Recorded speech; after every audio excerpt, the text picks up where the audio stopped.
આંધ્રપ્રદેશમાં આવેલા તિરુપતિ બાલાજી મંદિરમાં લાડુમાં ખરાબ ઘીના કૌભાંડ પછી હવે બીજું સૌથી મોટું કૌભાંડ બહાર આવ્યું છે। તિરુપતિ સેવા સાડીમાં 54 કરોડનું કૌભાંડ થયું છે।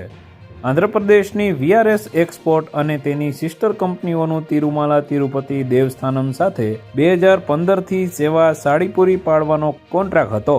કંપનીને મલબેરી સિલ્કના દુપટ્ટા પૂરા પાડવાના હતા, જેને સેવા સાડી કહેવામાં આવે છે, અને એક દુપટ્ટાનો 1379 ભાવ નક્કી થયો હતો, પરંતુ કંપનીએ પોલિએસ્ટર દુપટ્ટા પધરાવી દીધા હતા। કંપની કૌભાંડ કરી રહી છે એ વાત સામે આવતા તિરુમાલા તિરુપતિ દેવસ્થાનમે કોન્ટ્રાક્ટ રદ કરી દીધો છે। તિરુપતિમાં મોટા ભાગે સુરતની પોલિએસ્ટર સાડી જાય છે, કારણ કે સુરત પોલિએસ્ટર સાડીનું હબ છે। સુરતની પોલિએસ્ટર સાડી 100 રૂપિયાથી શરૂ થાય છે।